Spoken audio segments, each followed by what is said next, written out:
उत्तर प्रदेश सरकार ने अपना 2025-26 का बजट जो है पेश किया और इस बजट में शिक्षा को काफी महत्वता दी गई है। बताते चले आपको कि कृषि के बाद जो किसी का नंबर आया तो वो शिक्षा है, जिसके लिए 13% जो है बजट आवंटित किया गया है। इसमें तमाम योजनाएं जैसे स्मार्ट क्लासेस, आईसीटीसी लैब के अलावा और भी चीजें।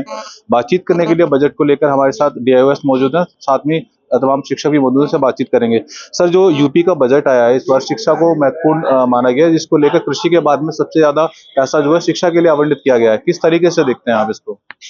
माननीय मुख्यमंत्री जी का शुरू से ही शिक्षा पर विशेष ध्यान रहा है।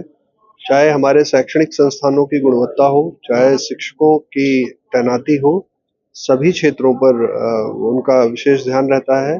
और आप देख रहे हैं कि माध्यमिक शिक्षा में भी जैसे बेसिक शिक्षा में कायाकल्प योजना के तहत बेसिक के विद्यालयों का इंफ्रास्ट्रक्चर सुधरा है, उसी तरीके से हमारे चाहे राजकीय विद्यालय हों, चाहे ग्रांट इन एड के विद्यालय हों, चाहे संस्कृत के विद्यालय हों, सभी विद्यालयों में अलंकार योजना लॉन्च की गई। अलंकार योजना के तहत हम लोगों को काफ़ी धनराशियाँ प्राप्त हुई, जिसके तहत हम लोग अपने विद्यालयों में उनकी जो इंफ्रास्ट्रक्चर है उसको बेहतर करने में हम लोगों ने काफ़ी काम किया है।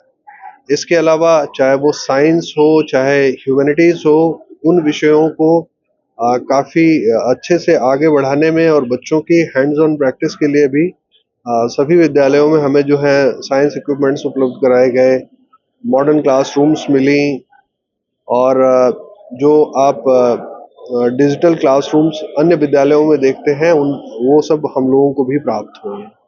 तो निसंदेह रूप से जो शिक्षा के बजट में माननीय मुख्यमंत्री जी ने बढ़ोतरी की है, उसका लाभ हमारे विद्यालयों में पढ़ने वाले हर गरीब से गरीब छात्र को मिलेगा, जिससे वो अपनी हैंड्स ऑन प्रैक्टिस करते हुए, अच्छे इक्विपमेंट्स के साथ अपने प्रोजेक्ट्स करते हुए पूरी जो है अपने जो पढ़ने की कला है उसको विकसित करेंगे और आने वाले दिनों में समाज के लिए उपयोगी पड़ेंगे। बिल्कुल सही कहा सर आपने। जिस तरीके से प्राइवेट स्कूल है, कंपटीशन देखा जाता है, सरकारी स्कूलों के जो बच्चे हैं उनको भी कहीं ना कहीं मुख्यमंत्री ने उनका भी संज्ञान लिया है इस बार। जो बजट में प्रावधान जो 13% दिया है, किस तरीके से देखते हैं कि चुनौतियां बढ़ेंगी, बच्चों को सीखने को मिलेगा? जिस तरीके से माननीय मुख्यमंत्री जी ने बजट में शिक्षा का पार्ट बढ़ाया है, उससे हमारे यहाँ पर अच्छी लैब इस्टेब्लिश होंगी, अच्छे स्मार्ट क्लास आएंगे, जो कि हमारे जो बच्चे हैं वो अच्छी शिक्षा ले पाएंगे और नई टेक्नोलॉजी के साथ में कदम से कदम मिला के चल सकेंगे। इससे बहुत फायदा होगा। माध्यमिक विद्यालयों के लिए एक आईसीटीसी लैब की स्थापना की जाएगी, डिजिटल क्लासेस होंगी। इसके अलावा जो आर्टिफिशियल इंटेलिजेंस है, इसको लेकर भी क्लासेस दी जा रही हैं। तो इस तरह के क्या माहौल है, मतलब इस तरीके से कुछ योजनाएं हैं जो चल रही हैं पहले, या अचानक से, क्योंकि इसके लिए ट्रेंड एक्सपर्ट भी चाहिए? माननीय मुख्यमंत्री जी के नेतृत्व में जो हमें शिक्षा विभाग को बजट मिला है, बहुत ही प्रशंसनीय है, सराहनीय है। और इसके द्वारा हम जो हमारे गरीब बच्चे हैं उसमें मूलभूत भौतिक सुविधाएं बढ़ेंगी। उनको हम पूरी दुनिया से एआई के माध्यम से और आईसीटी के माध्यम से कनेक्ट कर पाएंगे और हम जो है पूरी दुनिया के साथ कदम से कदम मिलाकर चल पाएंगे। हमारे बच्चे, ये बहुत ही अच्छी बात है।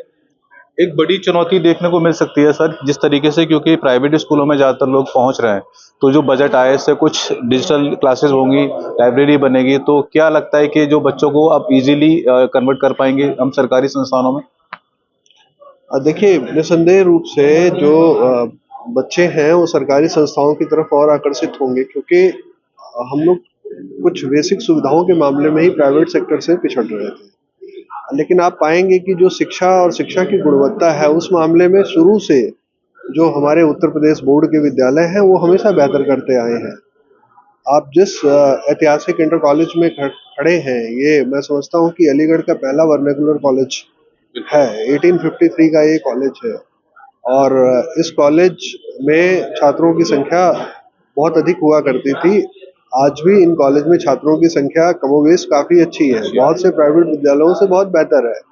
और हमें जैसे जैसे संसाधन और बढ़ेंगे तो हम जो छात्रों की संख्या है उसको बढ़ाने की दिशा में और आगे बढ़ेंगे और हम जनता को अच्छी सुविधाओं सहित बच्चों को अच्छे पठन पाठन के माहौल के साथ चीज़ें उपलब्ध कराएंगे। आप यही देखिए कि इसी कॉलेज के प्रांगण में माननीय मुख्यमंत्री जी की महत्वाकांक्षी योजना के तहत बच्चों को खेलों में सुविधाएं देने के लिए 65 करोड़ की लागत से स्पोर्ट्स कॉम्प्लेक्स बन रहा है जिसमें ओलंपिक स्तर की सुविधाएं हैं। तो जब हमारे पास चीजें बढ़ेंगी, संसाधन बढ़ेंगे, तो हम ना केवल पढ़ाई के क्षेत्र में अपितु अन्य क्षेत्रों में भी बच्चों को आगे लेकर आएंगे, जैसे वो समृद्ध बन सके, समर्थ बन सके। तो ये देखिए हमारे साथ शिक्षक थे और डीआईएस खुद थे और उन्होंने जिस तरीके से मुख्यमंत्री ने बजट में जो प्रावधान दिया है इससे चीजें बेहतर होंगी और जो आम बच्चे हैं उनको भी बेहतर सुविधाएं मिलेंगी और उनका भविष्य भी अब उज्जवल बनेगा। मैं प्रदीप पुंडीर, इंडिया न्यूज, अलीगढ़।